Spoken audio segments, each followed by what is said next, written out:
নতুনকে সমষ্টি হোৱাৰ পিছত মই সভাপতি হিচাপে আজি প্ৰথম আহিছোঁ। আগতে চাবুৱালৈ আহিছোঁ, লাহোৱাললৈ আহিছোঁ। আৰু আজি আপোনালোকে দেখিছে আমাৰ আৰম্ভণি ইমান বৰষুণ, ইমান ঠাণ্ডা।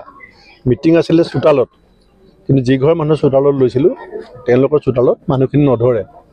সেইকাৰণে প্ৰাঞ্জল ঘাটোৱাৰে মোৰ সৈতে আলোচনা কৰি হলটোলৈ আনিছে।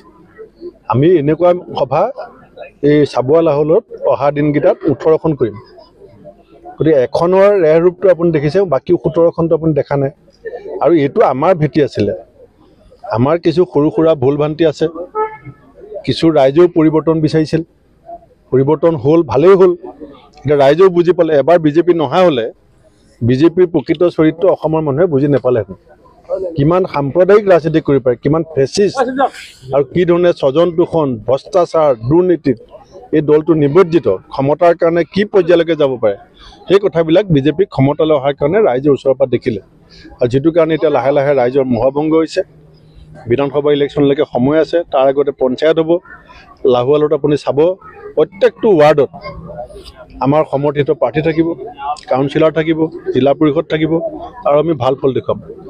আজি অখিল গগৈ সংবাদমেলৰ যোগেদি বিৰোধী ঐক্যক আহ্বান জনাইছে, কি ক'ব? মই বা আমি কংগ্ৰেছ দলে বিৰোধী ঐক্যৰ কাৰণে আন্তৰিকতাৰে চেষ্টা চলাই আছোঁ। অখিল গগৈ ডাঙৰীয়াকো আমি লগত লৈ 2026 চনৰ নিৰ্বাচন খেলিম, তেনেকুৱা এটা প্ৰক্ৰিয়াৰে আমি আগবাঢ়ি আছোঁ। পঞ্চায়ত নিৰ্বাচনটো আপোনালোকে অকলে প্ৰতিনিধিত্ব কৰিব? প্ৰথম কথা হৈছে পঞ্চায়ত নিৰ্বাচন অতি শীঘ্ৰে চৰকাৰে পাতিব লাগিব। যদি পঞ্চায়ত নিৰ্বাচন কেনেবাকৈ সময়মতে পাতিবলৈ চৰকাৰ বিফল হয়, তেতিয়াহ'লে আমাৰ অসমৰ গ্ৰামাঞ্চলৰ উন্নয়নৰ কাৰণে আবণ্টিত প্ৰায় 1100 কোটি টকা ঘূৰি যাব। সেইকাৰণে আমি ইতিমধ্যে হিমন্ত বিশ্ব শৰ্মা ডাঙৰীয়াক মই বাৰে বাৰে কৈছোঁ, যদি 18 মাৰ্চৰ আশে পাশে যদি ইলেকশ্যন ঘোষণা নকৰে, অসম প্ৰদেশ কংগ্ৰেছ কমিটি গুৱাহাটী উচ্চতম ন্যায়ালয়ৰ দ্বাৰস্থ হ'বলৈ বাধ্য হ'ব। দ্বিতীয় কথা, পঞ্চায়তত এতিয়া আপুনি চাওক, AGP আৰু বিজেপি একেলগে আছে চৰকাৰ, কিন্তু তেওঁলোকেও একেলগে পঞ্চায়ত খেলিবলৈ ব্যৱস্থা কৰিব কিয় পৰা নাই? এইকাৰণেই নাই পৰা যে 26,000টা ৱাৰ্ডত গুৱাহাটীত আমি কেইজনমান লিডাৰ বহি এলায়েন্স কৰাটো সম্ভৱ নহয়। এতিয়া লাহোৱালত 180টা ৱাৰ্ড আছে, 180টা ৱাৰ্ডত মই নালাগে, এতিয়া প্ৰাঞ্জল ঘাটোৱাৰে যদি ভাবে যে মই এলায়েন্স কৰিম, এইটো ইমান সহজ নহয়। কাষ্ট কমিউনিটিৰ কথা আছে, এৰিয়া, পপুলেশ্যন, ডেম'গ্ৰাফি, এই গোটেইবিলাক চাই পেলাই যিটো পলিটিকেল প্ৰাৰ্থী বাছনি প্ৰক্ৰিয়াটো হয়, এইটো 26,000 ৱাৰ্ডত 2600খন পঞ্চায়তত সহজ সাধ্য কাম নহয়। সেইকাৰণে আমি জিলাবিলাকক নিৰ্দেশ দিছোঁ, জিলা ভিত্তিক বিভিন্ন বিজেপি বিৰোধী দলবিলাকে য'ত য'ত মিলিব বিচাৰে, মিলাটো আমি বিচাৰিছোঁ। ছাৰ, আৰু এটা কথা, অভিযোগ বিভিন্ন সময়ত তুলি থাকে, শাসকীয় যিবিলাক বিধায়ক আছে, বিধায়কে জনসভাবিলাকত এতিয়া পঞ্চায়তৰ যি নিৰ্বাচন আহি আছে, এই কথা কৈ থাকে যে কংগ্ৰেছ শূন্য। সেইটো বেয়া কথা হোৱা নাই। তেওঁলোকে কংগ্ৰেছ শূন্য অসমৰ বিজেপি নেতাকেইজনে কৈ থকাটো, যিটো তেওঁলোকে আত্মসন্তুষ্টি লাভ কৰিছে আৰু আত্ম অহংকাৰ যিটো, সেইটো মই বেয়া হ'ব বুলি নকওঁ। কাৰণ তেতিয়া কংগ্ৰেছ কৰ্মীসকলেও সেই বস্তুটো শুনি আছে, ৰাইজেও দেখি আছে। এটা ৰাজনৈতিক দলৰ ভৱিষ্যত নিৰ্ভৰ কৰে ৰাইজৰ ওপৰত আৰু কৰ্মসূচীৰ ওপৰত। আজি আমি কি কৈ আছোঁ যে বিজেপি দলে যদি নিবনুৱামুক্ত অসম কৰিব পাৰে, বানপানীমুক্ত, গৰাখহনীয়ামুক্ত অসম কৰিব পাৰে, থাকক বিজেপি আহিলে যদি বিদেশী গুচি যায়, বাগানৰ চাহ শ্ৰমিকৰ মজুৰি যদি 351 টকা হয়, 6 জনগোষ্ঠী যদি জনজাতিকৰণ, বিজেপি থাকক। আৰু যদি সেই কামবিলাক নহয়, তেতিয়া ৰাইজে নিজৰ স্বাৰ্থতে বিজেপি শূন্য কৰিব।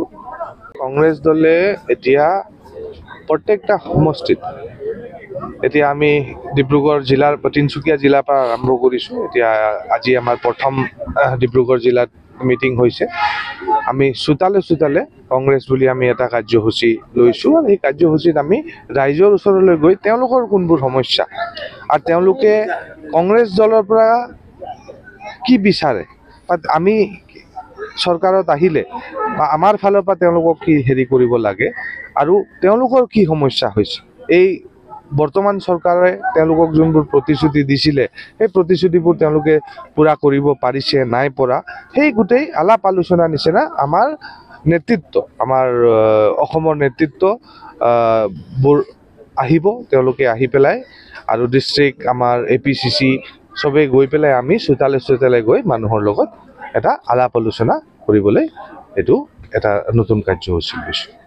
আৰু আপোনালোকে দেখিছে আজি আমাৰ ইয়াত এই মিটিঙতে চোতাল কাৰ্যসূচীতে আজি বিভিন্নজন আহি আমাৰ লগত সহযোগ কৰিছে নতুন জেনেৰেশ্যনৰ আমাৰ আৰ্টছাৰ বিভিন্নজন আহি আমাক জইন কৰিছে আমাৰ মনফৰ্ড স্কুলৰ শিক্ষাগুৰু তেওঁ আমাৰ লগত আহি জইন কৰিছে তো এতিয়া সেই তেনেকা দেখিছে মানুহে যে ভুৱা প্ৰতিশ্ৰুতিবোৰ দি মানুহে বজাৰত টেঙা আম এবাৰ বিক্ৰী কৰিব পাৰে সদায় নোৱাৰে তো সেই তেনেকা পৰিৱেশ পৰিস্থিতিবোৰ হেৰি হৈছে আৰু আমি মানুহৰ যোনবোৰ সঁহাৰি পাইছোঁ আমি কনফিডেণ্ট যে আমাৰ 26ত আমি চৰকাৰ ঘূৰাই আনিব পাৰিম চাপৰ লাহোল সমষ্টিত এতিয়া যিহেতু সমষ্টি দুটা হ'ল আগতে এটা আছিলে এতিয়া চাপৰ লাহোল সমষ্টিত শেহতীয়াকৈ দেখা পোৱা গৈছিল কংগ্ৰেছ প্ৰায় এক প্ৰকাৰ কৰ্মী কিন্তু লিডাৰৰ অভাৱত কংগ্ৰেছ দলটো প্ৰায় শেষ হৈ গৈছে এতিয়া নতুনকৈ আপোনালোকে কিবা পৰিকল্পনা কৰিছে চাওক ইয়াত আপোনালোকে জানে যে দুটা সমষ্টি যেনেকৈ হ'ল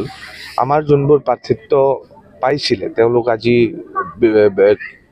কোনোবাই দলত নাই কোনোবাই বেলেগ দললৈ গ'ল আজি মই APCC জেনেৰেল ছেক্ৰেটাৰী হিচাপে মোক চাবুৱা লাহোৱালৰ দায়িত্ব দিয়া হৈছে আৰু আমি সংগঠনটো একদম বুথ লেভেললৈকে কিমান কটকটীয়া কৰিব পাৰোঁ কিমান ষ্ট্ৰং কৰিব পাৰোঁ আমি সেইটো কৰিবলৈ কাৰণে এতিয়া প্ৰচেষ্টা চলাই আছোঁ আৰু আমাৰ আশা আৰু আমি দেখিছোঁ যে মানুহৰ উৎসাহ যোনটো আছে আজি ঘৰৰ মুৰব্বী নাথাকিলে ঘৰত অলপ ডেফিনেটলি ইফাল সিফাল হয় কিন্তু এতিয়া APCC ফালেও মোক যেতিয়া দায়িত্ব ইয়াত দিছে আমি চবেই একেলগে আমি একদম বুথ পৰ্যায়লৈকে আমাৰ ব্লক মণ্ডল বুথলৈকে আমি কাম কৰিছোঁ আৰু মোৰ বিশ্বাস যে আমি 26ত ইয়াত এটা ভাল ফলাফল আমি পাম চাপৰ লাহোল সমষ্টিৰ ৰাইজলৈ কি আহ্বান জনাব কি ক'ব কংগ্ৰেছৰ কৰ্মী বহি গৈছে আজি আশা হেৰুৱাই পেলাইছে মোৰ এটাই হেৰি যে আজি ভাল আমি ৰাইজে এটা দেখিছে যে আগতে কি হৈছিলে